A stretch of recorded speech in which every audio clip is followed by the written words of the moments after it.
Merci beaucoup Madeleine Pastinelli, merci aussi beaucoup à Célia Forget pour votre accueil et m'avoir donné la possibilité de venir ici.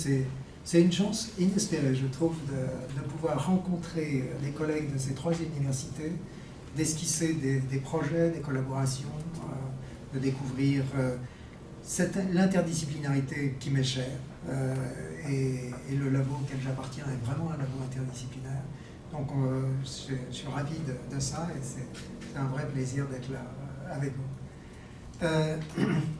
Échapper à la perspective, saisir le mouvement, c'est effectivement comme je le disais tout à l'heure, j'ai travaillé sur le patrimoine et puis à un moment je butais parce que j'arrivais pas à comprendre comment la visite du lieu patrimonial, du quartier, pouvait avoir des effets sur l'individu et pouvait participer à la construction du social.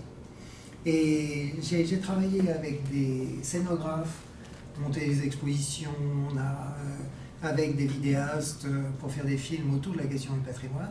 Et j'avais vraiment le sentiment que c'était une expérience physique, c'était une expérience du déplacement, de la mobilité. Donc j'ai arrêté pendant un temps pour me plonger là-dedans. J'ai commencé à réunir une équipe avec un physicien, un sociologue, un bactériologue et une chorégraphe. Et on a travaillé un an là-dessus. Puis après, j'ai continué le parcours avec des collaborations avec des spécialistes neurosciences, d'autres chorégraphes qui s'intéressaient beaucoup au rythme, au mouvement, etc. Et ça a été un long parcours qui mêle la philosophie, qui mêle le religieux, qui mêle les sciences dures, les sciences humaines et sociales, etc. Donc je vais essayer de rendre compte de ça. Et j'avais la perspective, c'est ce vers quoi j'aboutis. C'est-à-dire que, comme on va le voir, la perspective, elle nous propose une manière de nous situer dans le monde et de nous situer par rapport à notre environnement et à la nature. Et si on pense le mouvement, la perspective me semble poser problème. Donc c'est comment en sortir pour arriver à penser. En exergue deux citations, une de Marcel Jousse. Marcel Jousse qui s'est intéressé au corps vivant, c'est-à-dire que c'est quelqu'un d'étonnant. Quand j'étais étudiant, je l'avais lu, je n'avais pas aimé du tout. Je suis retourné 30 ans après, j'ai trouvé ça fabuleux. Mais sans doute, je n'étais pas mûr pour le comprendre. C'est quelqu'un qui vient de la Terre et qui était prêtre, mais qui était un anthropologue, l'un des grands anthropologues en France dans les années 30, 40, 50, et qui insistait beaucoup sur le vivant, le rythme, le geste, etc. Et qui dit le social, c'est la rythmisation, c'est-à-dire que c'est quasiment la synchronisation. Et moi je trouve très intéressant, on retrouve ça chez d'autres, on retrouve par exemple chez Augustin Berg, qui fait la différence entre l'autopos et la chora. L'autopos qui est le lieu géométrique, la chora qui est le lieu vécu. On retrouve ça chez Louis Marin, par exemple, qui va distinguer la géométrie du vivant ou du vécu. Donc je dirais qu'échapper à la perspective, c'est peut-être échapper à la géométrie et essayer de rentrer dans ce tournant practical term, je dirais. Puis la deuxième, c'est de Gérard Olivier, lui qui est un cogniticien.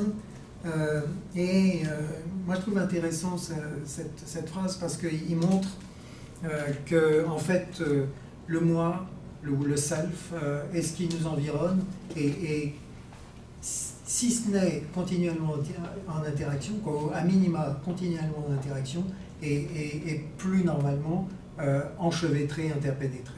C'est-à-dire qu'on ne fait plus la distinction véritablement entre soi et ce qui nous entoure, parce que c'est toujours dans une constante construction commune. Et c'est des choses qu'on retrouve chez Merleau-Ponty, c'est des choses qu'on retrouve aussi chez Lou Pascoe et le tiers inclus, qu'on retrouve chez Edgar Morin, et toute cette pensée selon laquelle le moi n'est pas étranger à son environnement physique, biologique et psychologique, ou spirituel et social. C'est-à-dire qu'il y a véritablement quelque chose qui se construit. Et on retrouvait ça chez Willem Dilthey en philosophie au début du XXe siècle, qui est l'un de ceux qui ont montré que la séparation entre le moi et ses machines et tout ce qui nous environne est illusoire, qu'on est continuellement en train de se construire mutuellement. Alors, la perspective, elle construit des édifices comme ça, et puis je vais me déplacer. Il y a ces barrières, là et là, qui marquent la séparation de deux espaces, l'espace du quotidien de l'espace sacré. Ce qu'on retrouve ici entre l'espace du public et l'espace de la scène.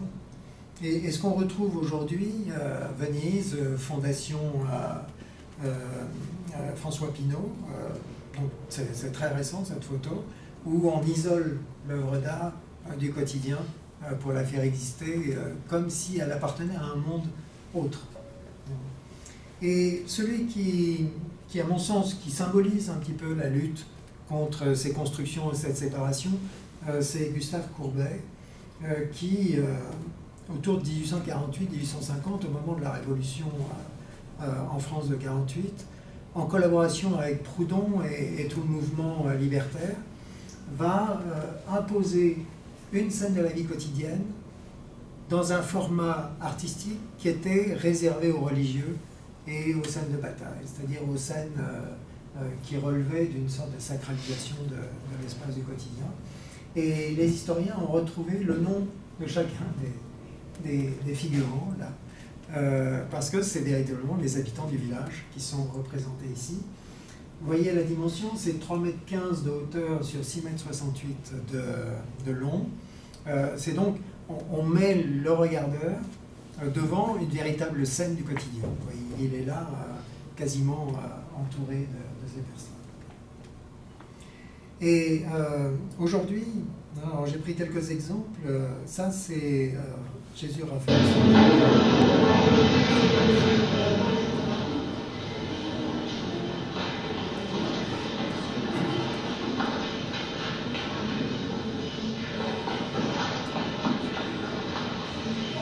Mais le jardin, c'est devenu un lieu qu'on parcourt, dans lequel on rentre.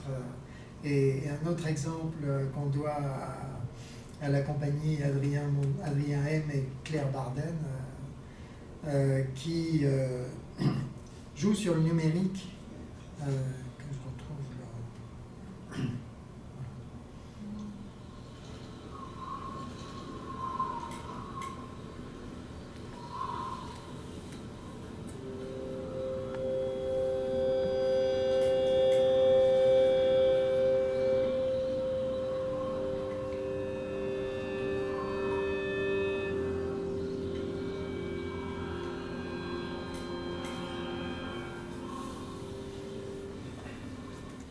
Voilà, là c'est de l'image numérique projetée, une danseuse qui par son geste donne du poids à l'image qu'elle ne touche pas, qu'elle ne voit pas. Les musiciens qui improvisent en synchronisation avec le mouvement numérique et le mouvement du geste.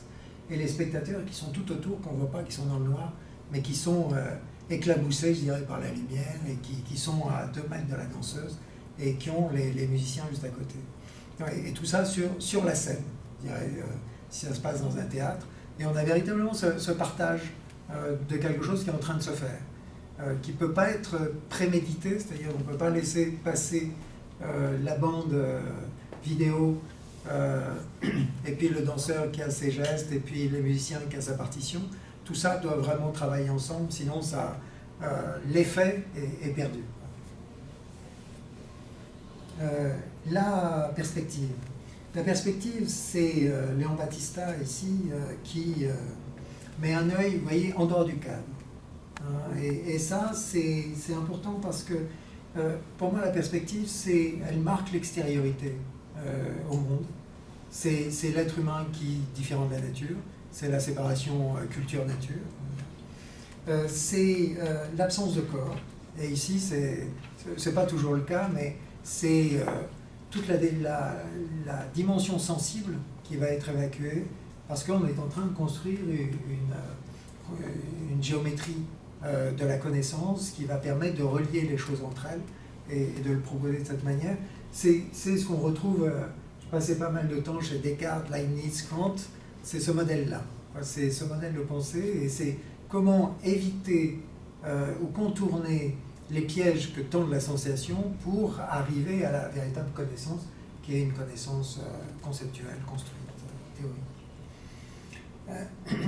Une hypothèse, je dis bien c'est qu'une hypothèse. Si on s'intéresse à ça, je pense on a vraiment changé. Une photo d'un enfant ou d'une enfance, je peux difficilement dire début du XXe, qui est là, à qui on demande de ne pas bouger. Et puis une photo d'une adolescente qui est là, à qui on comprend justement en mouvement pour essayer de rendre compte de toute la richesse de son mouvement. Les enfants emmaillotés encore au début du XXe siècle, je pense jusque dans les années 20, où on emmaillote l'enfant pour qu'il soit bien droit et qu'il ne se comporte pas comme un animal, et qu'il y ait une construction de la verticalité. Et puis on l'accroche souvent au mur ou à l'arbre, et il va avoir une vision qui va être seulement de retournement de la tête, etc.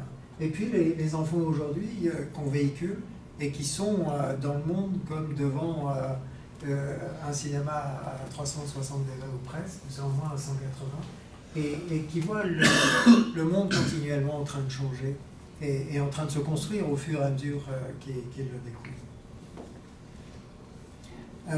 Marcel Duchamp, descendant l'escalier, voilà. Et puis la photo qu'en a fait Elliot Elisophone, qui est parue dans les années 50 dans la revue Life, qui marque aussi cette importance pour le mouvement. Là, une autre représentation de la perspective qu'on doit à Vignol, fin XVIe siècle. Et si on s'imagine que cette personne se met en mouvement, toute cette construction géométrique est perturbée. C'est comme si vous aviez des liens avec l'environnement. Le simple fait de vous déplacer remet tout ça, permet de le recomposer constamment.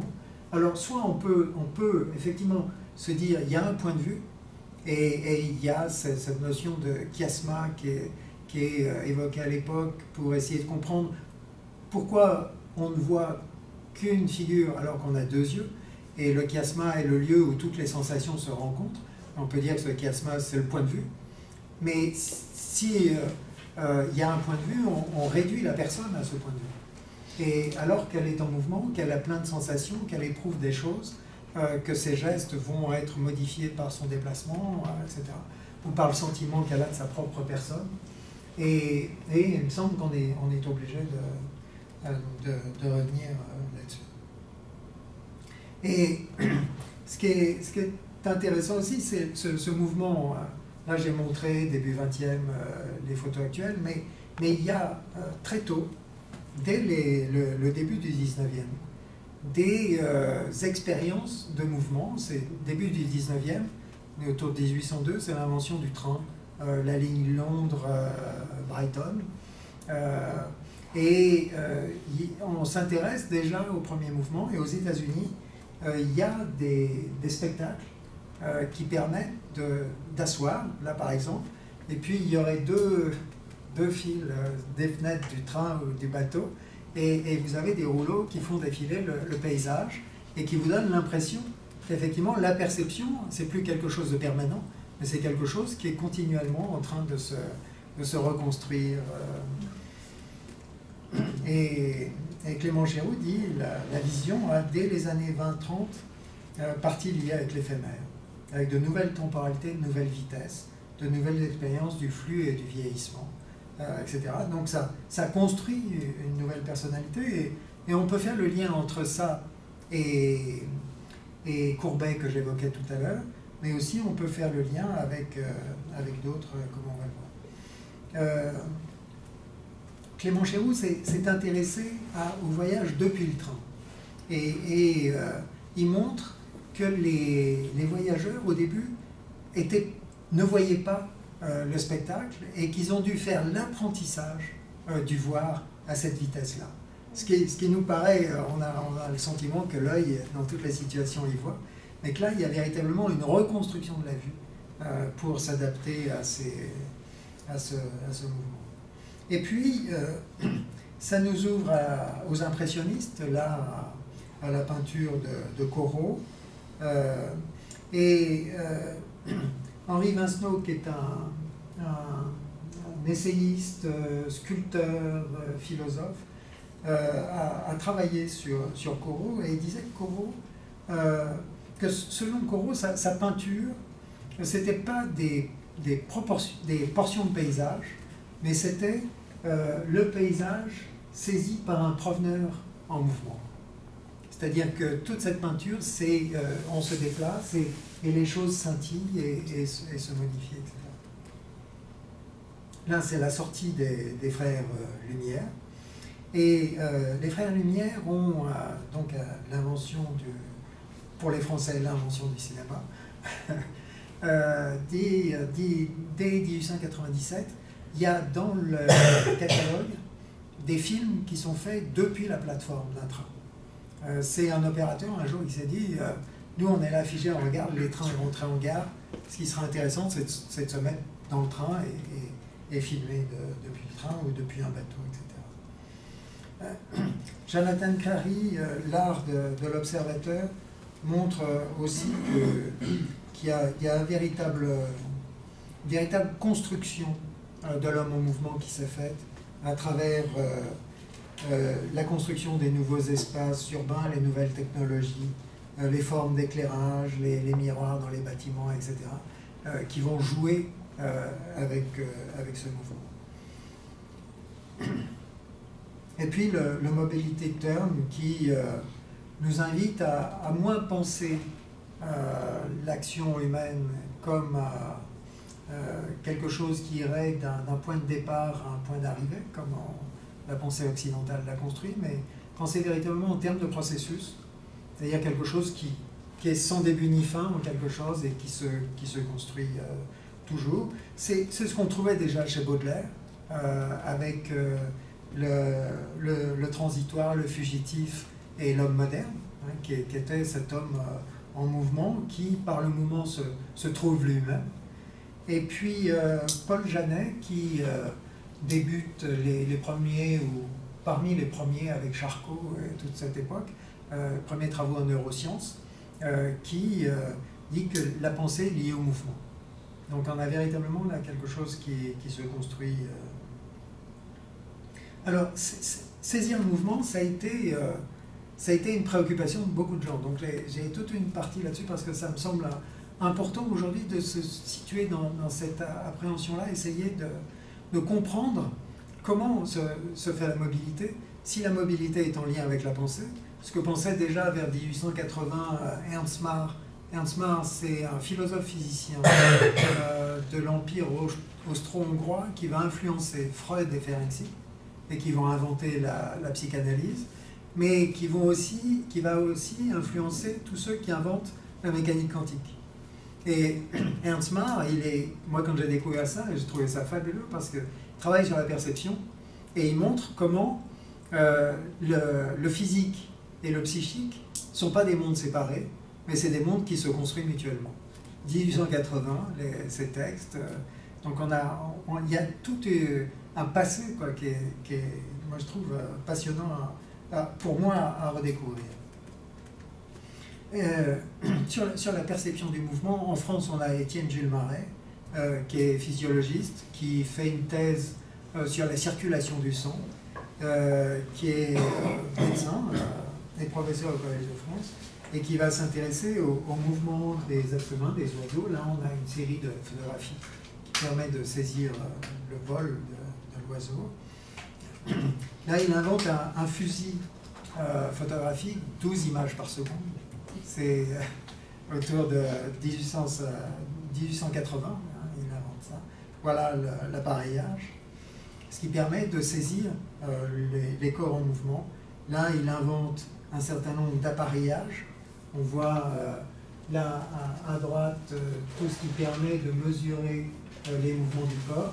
Avec des pulsions, il y avait des sortes de petites pompes qui transmettaient de l'air, qui faisaient fonctionner un sismographe, et on avait sur des rouleaux de fumée le tracé du mouvement. On a la même chose pour le cheval, on a la prise du pouls et l'enregistrement du pouls. Son laboratoire, et puis il a essayé aussi le vol des oiseaux, ou même des choses sur des cylindres avec du noir de fumée. Il mettait des oiseaux au bord pour mesurer les battements des ailes et pouvoir les enregistrer. Oh pardon, je vois, je te le remets si tu veux. C'est bon mais je vous le passerai le PowerPoint. Ça, c'est des mesures du corps humain, la course, le saut, etc. Ça, c'est l'équivalent de Marey, c'est Edward Muybridge, c'est les États-Unis. C'est quelqu'un qui partage la même intuition et la même volonté d'essayer de saisir le mouvement des êtres vivants. Là, le cheval. Ouais, il y a une qualité photographique. Alors, tout ça, si ça vous intéresse, si vous voulez détailler, il y a beaucoup d'archives sur le net. Et on retrouve des films, on retrouve des photos, etc. Et là, le laboratoire extérieur de Muybridge. Et puis là, cette image, elle a été au cœur d'une polémique. Elle résout une polémique. C'est que Marey et Muybridge se connaissaient, ils partagent, ils échangent les procédés techniques, etc. Et Marey se dit, le cheval au galop, à un certain moment, ne touche plus terre. Et ça fait rigoler tout le monde, on prend Marey pour un fou, comment le cheval pourrait, avec le poids qu'il a. Et Muybridge est arrivé à saisir, ça c'est la troisième image en partant du haut, ce moment, et ça résout le problème. Et c'est assez, moi je trouve, entre guillemets, magique, cette découverte du mouvement et cette découverte d'un niveau de réalité qui était imperceptible et qui est toujours très, très intéressant. On a chez Duchamp, par exemple, l'Anémique Cinéma, que vous pouvez aller voir sur YouTube aussi, qui est tentative de saisir le mouvement avec des ellipses, des textes qui tournent. Et puis, moi je trouve passionnant le film Tous à la va de Len Lye, qui, dans les années 30, 29, crée ce film à la demande de l'entreprise Ford et va filmer la fabrication d'un moteur, mais il va ajouter une musique du Pacifique très rythmée, et on a ce décalage entre le rythme extra-européen et puis l'avancée de l'industrie européenne qui se rencontrent et qui permettent d'appréhender ce rythme de la fabrication, ce rythme du travail. Et on a quelque chose, moi je trouve aussi très intéressant, le film est en ligne. Là on a Edgerton qui utilise le stroboscope, c'est-à-dire des images qui se succèdent comme ça. Là il arrive à des choses comme ça, où on a véritablement ce mouvement. On a des choses aussi qui permettent de saisir le mouvement qu'on voit assez souvent, avec des images qui sont filmées au 1/1000e de seconde, donc ça va très vite quoi, pour saisir ce mouvement. On a le slow motion, c'est-à-dire aussi le mouvement filmé à l'accéléré qui permet véritablement d'appréhender toute la musculature et le geste. Et on a tout ce qui est plus contemporain, tout ce qui est saisi à 360 degrés, avec des caméras de divers types. Ça coûte pas cher aujourd'hui. Et ce qui est intéressant, c'est-à-dire que vous pouvez faire un parcours avoir la caméra, la fixer sur un casque ou l'avoir au bout d'un bâton. Vous filmez tout autour de vous. Et si vous le reprojetez sur l'Oculus, vous pouvez circuler après dans l'image. Et nous, on s'est équipé il y a 2 ans d'un Oculus Rift, comme ça, équipé d'un oculomètre, où on peut avoir une même image qu'on partage avec un certain nombre de personnes pour saisir les mouvements de la pupille et la manière dont ils regardent l'image. Mais c'est assez... On a rencontré des difficultés parce que l'entreprise qui suit ce modèle a été rachetée par Apple, a cessé toute sa production, parce qu'Apple est intéressé justement par cette question du regard, du mouvement dans l'appréhension des nouvelles technologies. Là, quelque chose que peut-être vous avez chez vous, la Kinect. Ça coûte en France 80 €. C'est de la saisie de mouvement. Vous pouvez, ça j'ai mis une image de marais, mais vous pouvez avec des logiciels libres faire un homme fil de fer, on appelle, c'est très moche, c'est seulement un trait comme ça, voilà, qui va se mettre en mouvement, et puis en mouvement à partir de capteurs, mais vous pouvez quand même faire des choses. Le Kinect, généralement, c'est utilisé pour ces jeux face à son téléviseur, vous jouez au tennis, et la machine vous répond. Des choses aussi qui sont aujourd'hui bien connues, c'est la fabrication de l'image virtuelle, l'image de synthèse. Ça, c'est extrait d'un film de Léos Carax, Holy Motor. Un comédien peut être numérisé, ses mouvements, son style gestuel, et puis après, la machine le fait exister dans le film sans qu'il soit là. Ou permet de lui faire des choses. Donc toute une industrie entre guillemets récréative qui s'est intéressée à cette technologie. Là, dans le domaine plus scientifique, on a les saisies de mouvements. Toujours les capteurs, ce qui est intéressant, c'est l'aller là avec des caméras Vicon, qui sont des caméras de capture de mouvement.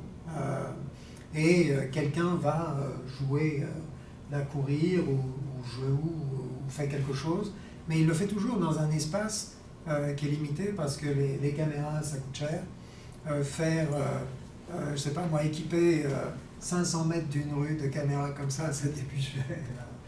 Donc aujourd'hui, ce qu'on cherche, c'est essayer de remplacer ces installations pour pouvoir malgré tout saisir du mouvement.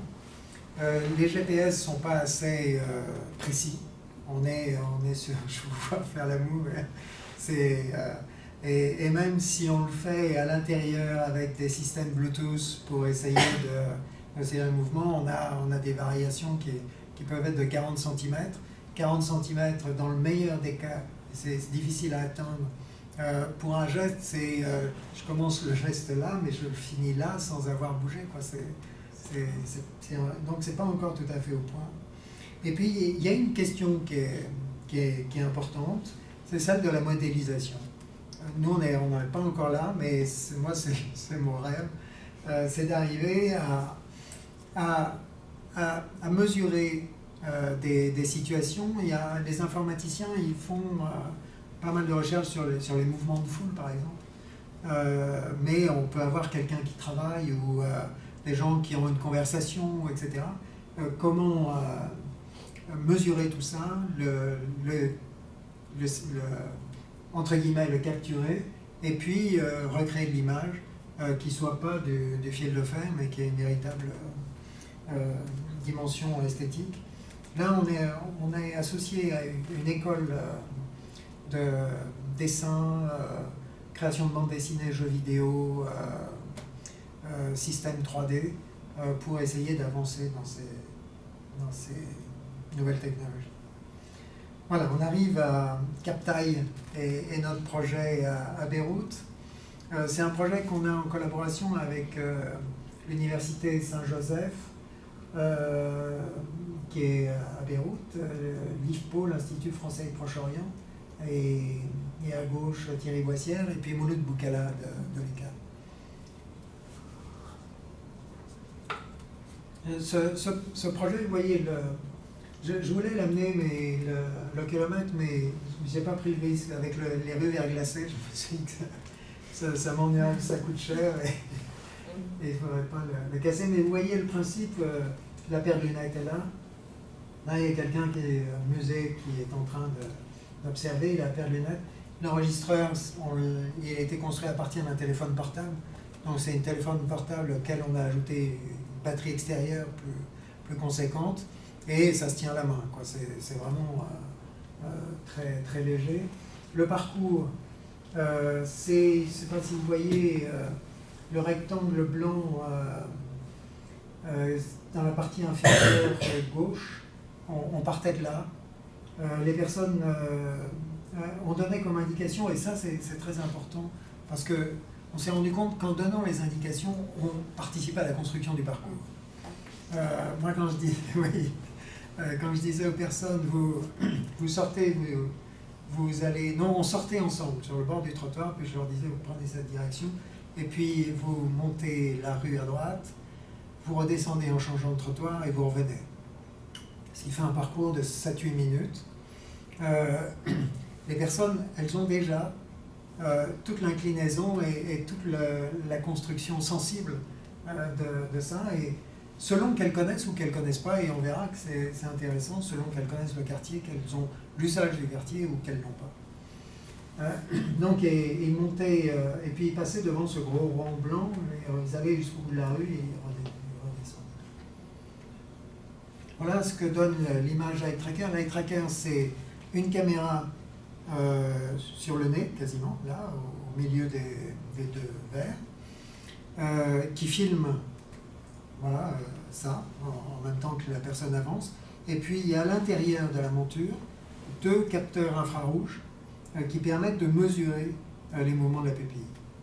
Alors, il faut que les personnes n'aient pas de cône, n'aient pas d'eyeliner, n'aient pas de lentilles. C'est quand même assez sensible, parce que s'il y a quelque chose qui freine ou qui renvoie des signaux lumineux, ça perturbe le capteur. Mais là, on a quelqu'un qui doit contourner ces plots qui sont sur le trottoir. Elle jette un regard à la circulation. Elle jette un regard sur le bord de la rue.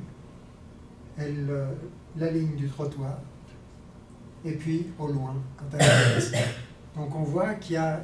Et c'est ce qui nous a amené à penser que le déplacement, il est moins le contournement des obstacles. C'était notre hypothèse au début, ce qui était simpliste, c'était de dire, oui, il y a des obstacles, les gens vont les éviter, vont les contourner. Et en fait, Merleau-Ponty a raison, c'est une palpation du regard.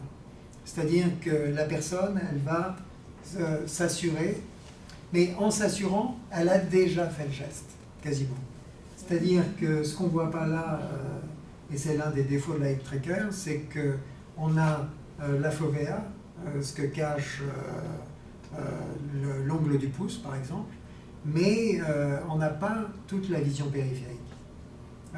Quand Madeleine se regarde, je vois plein de choses autour. Il y a quelque chose qui vient et là, je le vois. Donc on n'a pas ça. Mais on a quand même une fixation qui nous permet de voir où le pied aurait pu être posé, où la main, etc.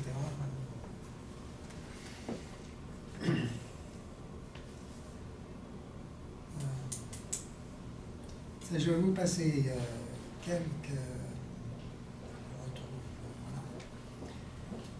quelques exemples pour que vous voyez un peu comment ça fonctionne.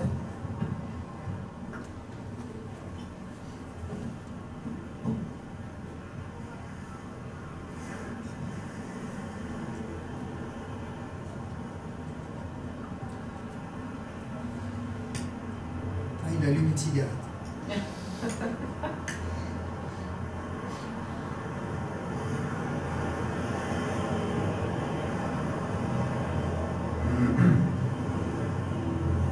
vous allez voir, quand il aura traversé, il va remonter, oui, il va passer entre une personne et une voiture.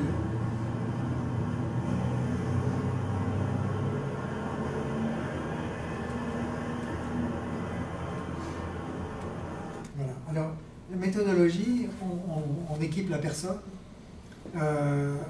elle circule dans la rue, elle revient, on a un entretien d'explicitation avec elle, c'est-à-dire qu'on extrait le film, on sort un QuickTime ou un VLB, ou etc., enfin, un format, et on lui projette, et elle nous explique ce qu'elle a fait. Et nous, on essaye de comprendre, et on essaye de se mettre à sa place aussi, de voir ce qu'elle a pu ressentir pour poser des questions, etc.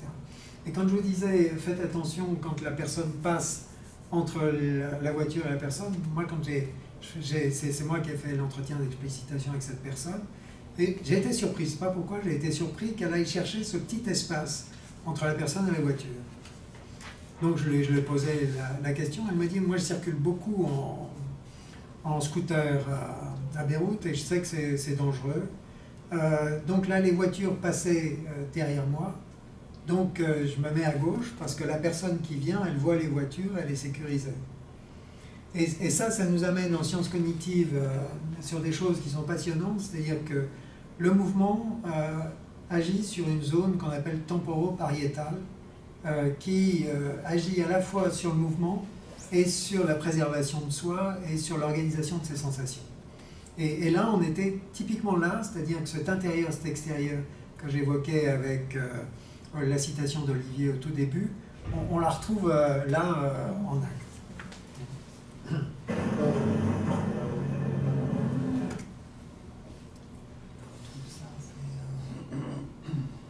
Non, c'est encore le même.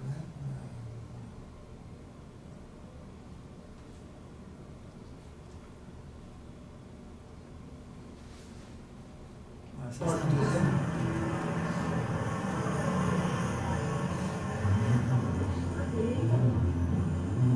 Là, il chantonne.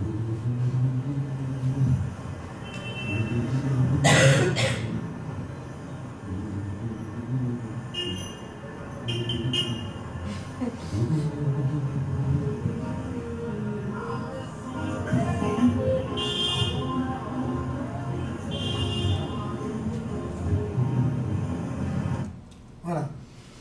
Le premier, c'est un Italien qui traverse les rues à l'européenne. Le deuxième, c'est un Libanais qui traverse les rues à la libanaise. Et au Liban, on ne s'arrête jamais. Moi, j'ai commencé à aller à Beyrouth dans le cadre d'un diplôme conjoint qu'on a monté et je faisais de l'enseignement. Et je me demandais sur quoi je pourrais travailler, donc je cherchais. Et puis, ce qui m'a surpris, c'est que chaque fois que je m'arrêtais au bord d'un trottoir, on me klaxonnait. Alors, le temps que je comprenne que c'était les taxis qui m'interpellaient pour savoir si je voulais un taxi, parce que quelqu'un qui s'arrête au bord du trottoir, c'est quelqu'un qui attend un taxi. Quelqu'un qui veut traverser, jamais il s'arrête. Il est toujours en train soit d'avancer, soit de repartir en sens inverse pour récupérer un trou entre deux voitures, négocie, la voiture aussi, elle ralentit quand elle voit quelqu'un qui traverse, pas toujours, ça dépend qui. Mais... Donc il y a tout ce jeu de négociation continuelle que j'ai découvert, que j'ai expérimenté, que j'ai ressenti, parce que c'est aussi une autre posture physique. Les vertèbres dorsales ne sont pas tout à fait dans la même position. Et puis, grande surprise, c'est une fois que j'ai découvert ça et que j'ai commencé à le travailler, généralement le matin en allant travailler, j'allais acheter un journal, une bouteille d'eau, un casse-croûte dans une épicerie. Et je me suis rendu compte que c'est exactement la même chose. J'attendais que la personne qui est toujours en train de ranger, là, etc., s'arrête pour me dire « qu'est-ce que vous voulez ?» Et en fait, ça c'est en France. Mais au Liban, on rentre, on demande, et puis la personne, elle sait qu'elle vous entend. Si ce qu'elle fait est urgent, elle continue, mais sinon elle s'arrête, elle va chercher ce dont vous avez besoin, ou elle vous encaisse, etc. Donc on est dans une négociation sociale qui est toujours sans limite, je dirais, sans le 1 ou le 0 du numérique, mais toujours dans se mettre d'accord en quelque sorte sur des procédures à suivre. Et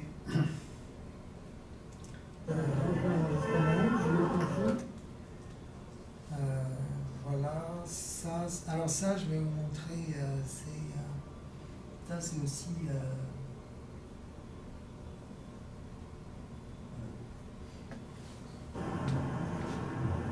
ça, la personne qui est en train de marcher, elle connaissait le quartier, mais ça faisait longtemps qu'elle ne l'avait pas fréquenté.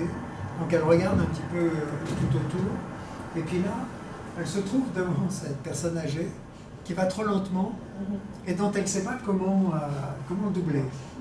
Donc on voit qu'elle est en train de le suivre, d'essayer par des saisies d'anticiper son mouvement pour voir si elle va trouver une sortie ou pas. Et oui, jusqu'à gêner la personne qui est devant.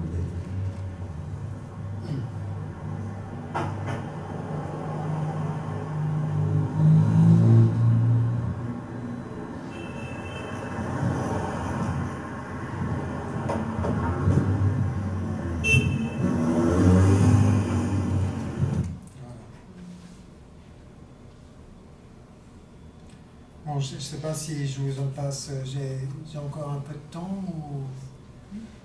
On est dans les temps. On est dans les temps. Donc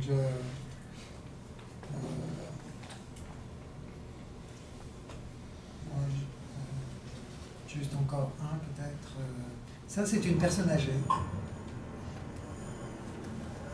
qui habite le quartier.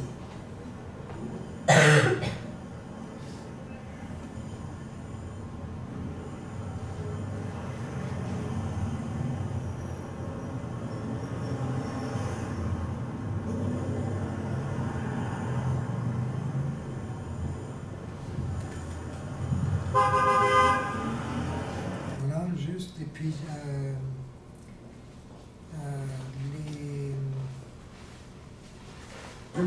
ça. Alors ça c'est du bricolage, parce que le SMI, l'entreprise qui fabrique Light Tracker, fournit une suite logicielle avec, qui permet de reconstruire les scans des parcours, des cheminements. Donc qui pose chacun des... Mais ça demande une opération qui est très longue et qui n'est pas appropriée au mouvement. C'est généralement, on se met devant un tableau, on est posé là, on a une photo du tableau et on va reporter chacun des points et le logiciel calcule le cheminement. Et puis calcule aussi ce qu'ils appellent des cartes de chaleur qui permettent de voir où est-ce que ça a été le plus regardé pendant le plus longtemps, etc. Donc on a ça. Mais dans un parcours dans une rue, moi j'ai essayé de le faire, de prendre des photos à intervalles réguliers, mais on n'a rien, quoi, ça donne rien. Donc il faut trouver d'autres méthodes. Et en travaillant sur d'autres méthodes, c'est bon, je me suis dit, il faut que je fasse le boulot, que je le ressente. Donc j'ai pris le parcours que je vous ai montré, là jusqu'au bout du trottoir. On a une flèche qui est généralement le point, qui est toujours le point où les personnes sortent et vont traverser. Et on voit où se concentre leur... et puis chaque fixation a un numéro, donc on peut retrouver dans... Là, on a Maria.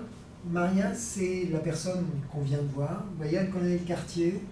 Elle a compris, quand je lui ai dit, bon, vous avancez, vous remontez, elle sait que le plus court chemin pour y aller, c'est de traverser tout de suite, d'aller en face, etc. Donc elle traverse quasiment tout de suite. Zaina, c'est une Libanaise qui ne connaît pas le quartier, qui n'était jamais venue dans ce quartier, qui le découvre. Thierry, Filippo, Denis sont 3 Européens. Et on voit que ces 4 vont jusqu'au bout du trottoir pour trouver le lieu de traversée. Et là, ça va différer les uns les autres. Et on voit que les perceptions vont se concentrer là, dans ce bout du parcours. Pour 5 autres, on a Christine. Ça, c'est un cas particulier, j'ai fait en vert parce que je vais vous en dire 2 mots ensuite. Mais Shahin, Mohamed, Jamil sont des gens des Beyrouthins qui savent circuler et qui, eux, vont trouver des portes de sortie beaucoup plus rapides. Et puis Caroline, à la fin de nos expériences, il y a quelqu'un qui n'a pas pu venir. Donc on a demandé à la femme du café, parce qu'on s'installe dans un café, comme ça on peut équiper, de faire le parcours. Et elle est chez elle, puisque ça, donc dès qu'elle est sortie de chez elle, elle a traversé. Et puis elle avait dû comprendre un petit peu ce qu'on faisait. Donc quand on a revu le film avec elle, elle a dit là vous voyez c'est une affiche, c'est des copains qui font un concert dans 3 jours, etc. Donc elle jouait un peu avec nous. Comme Christine joue avec nous. Christine, c'est quelqu'un avec qui on avait fait un premier passage 2 ans avant. Et quand on a revu le film avec elle, elle était comme ça. Elle marchait et puis elle regardait dans tous les sens. Et bon, on lui pose la question, elle dit « J'ai voulu vous montrer tout ce qu'on peut faire avec l'appareil. » C'était assez extraordinaire. Et là, elle dit, puis en plus j'aime beaucoup l'architecture, donc je regarde toujours le regard levé. Et en fait, son parcours, elle a toujours le regard, parce qu'elle se souvient de ce qu'elle nous a dit. Et elle se souvient de cet échange, comme je me souviens aussi de cet échange. Donc elle a montré qu'elle ne nous avait pas dit de choses trop fausses et que son comportement correspondait. Donc c'est une chose. Voilà. Alors, là, c'est des choses qu'on essaye de faire, qui sont du montage de photos, c'est-à-dire pour essayer de suivre le parcours, on découpe l'image, on essaye de procéder à des montages. Là, c'est encore une manière expérimentale pour voir un petit peu ce que ça donne. Je vais vous passer ça, je n'ai pas pu le monter dans le PowerPoint. Voilà. Je vous le mets comme ça.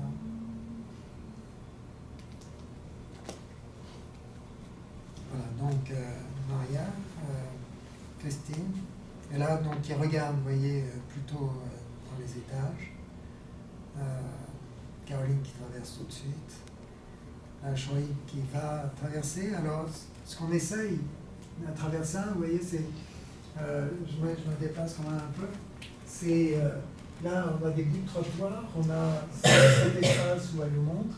Là, on a une image des pare-chocs arrière et de l'espace entre les 2 voitures pour essayer de décomposer en quelque sorte le parcours en petits morceaux. Et pour essayer de voir comment... mais je dis bien, c'est du bricolage, et je crois que tant qu'on n'a pas véritablement du 3D et pour nous faire avancer, donc vous voyez, on est un peu sur ces modèles-là. Un Filippo qu'on a vu tout à l'heure avec la traversée, les captations. Même chose.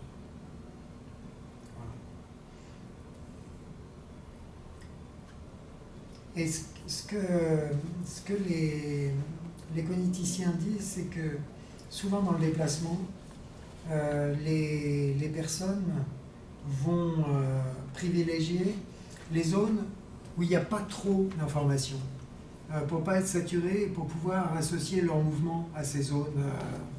Donc il faut qu'on arrive à reconstruire les choses à partir de ça. Voilà, je vous passe.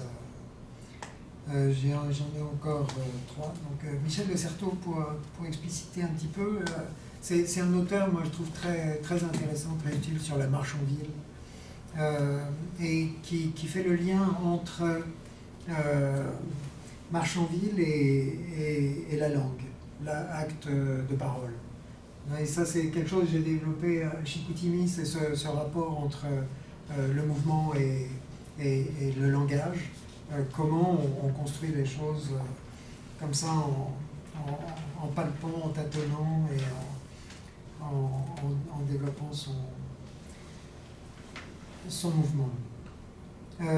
Marcher, c'est manquer de lieu. Alors ça, c'est une question qui mériterait une nouvelle conférence, parce que je suis en train de travailler là-dessus avec des musiciens et sur l'improvisation.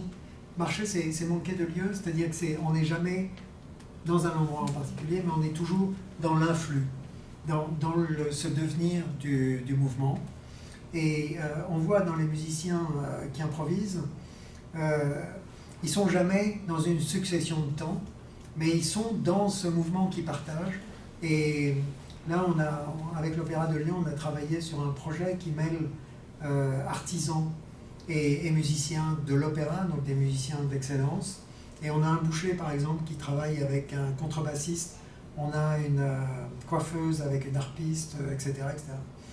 Et on voit que il y a une joie qui apparaît chez ces personnes, et ils parlent de merveilleux, de magique, d'enchantement, de féerique, etc.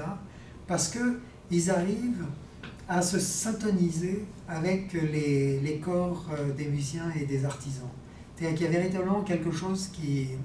Et un des musiciens, je lui disais, je lui posais la question, est-ce qu'on peut dire que votre intervention musicale orchestre le bruit de la machine, par exemple des cordonnières et il a pris un temps pour réfléchir, il m'a dit oui, c'est ça. C'est-à-dire que si vous avez plein, pam, pam, pam, pam, moi je vais mettre au milieu des put pour arriver à créer une mélodie. Et la personne qui est en train de travailler, qui entend son bruit des machines, qui est un bruit qui est pas harmonique, donc qui à un moment devient fatigant, là, ses mouvements deviennent harmoniques par le son qu'elle entend. Et ça développe sa gestualité, et tous ceux qu'on a rencontrés nous disent on s'est senti plus concentré sur ce qu'on fait. On a vraiment participé à ça comme rarement. Alors je leur disais, mais vous écoutez de la musique aussi. Oui, parfois on travaille en musique, mais c'est jamais ça. C'est parce que la musique qu'ils écoutent, elle est indépendante de leurs gestes. Là, il y a véritablement une synchronisation, une syntonisation des deux. Et puis l'idée que le moi émerge de ce processus. Et puis Marc Jeanneraud, des travaux qu'il a de la fin des années 60, disait bien que la perception d'une scène visuelle n'est pas le fait de la juxtaposition de fixations successives, mais de l'intrication continue de complexes fixations-mouvements qui sont dépendants les uns des autres. C'est-à-dire, quand je marche, je pose le pied, et l'image que j'ai, c'est quand on est en aveugle, on est comme ça, on est attentif, et avec les yeux, on fait ça. Comme on le fait avec la vue. Là, moi, j'ai travaillé pour mettre en parallèle des théories de physiciens sur le comportement de la matière à l'état quantique, la question de la décision et la question de la perception. Et Ruffin van Reulen montre que l'œil est comme un stroboscope qui clignote 8 fois par seconde. Et quand on met ça avec les théories de physiciens, c'est passionnant parce que les physiciens disent si on mesure sans interruption un phénomène, le phénomène arrête de bouger. C'est-à-dire que la fixation le maintient dans un état. Donc notre regard, il permet à la matière de vivre en quelque sorte, et puis il saisit tous les changements. C'est-à-dire que si on voyait en continu, on n'aurait pas de possibilité de caler de l'un à l'autre. Il faut qu'il y ait un moment où on perd le mouvement pour... Et puis, Jeanneraud disait, au cours d'une fixation, les stimuli qui parviennent à la rétine périphérique appartiennent non pas à la fixation actuelle, mais à la fixation suivante. C'est-à-dire qu'on est véritablement là, encore une fois, dans l'influx. C'est-à-dire qu'on ne se repose pas sur, comme le pensait Bachelard, où le temps c'est une succession d'instants, mais là, le temps c'est quelque chose qui se construit, qui est produit par les corps en mouvement, par cette question de l'influx qui va générer chaque fois de la matière du paysage, etc. Les théories, c'est la dernière, donc courage. Anne-Marie Moll et John Lowe, qui ont travaillé de manière, moi je trouve, très intéressante sur quelque chose qui est très loin de ce que je viens d'évoquer, c'est la circulation du mot anémie dans le corps médical à l'échelle mondiale. Et ils ont montré qu'en fait, on ne peut pas penser par région ou par réseau, parce que les mots circulent en se transformant, etc. Un peu comme on circule à Beyrouth, d'une manière fluide. Et pour terminer, j'ai fait un entretien avec un chauffeur de taxi à Beyrouth qui disait, nous, dès qu'il y a un petit espace qui est libre, il faut le remplir, quoi. Et on imagine bien de l'eau qui circule comme ça, qui remplit, qui passe d'un endroit. Je vous remercie beaucoup. Merci.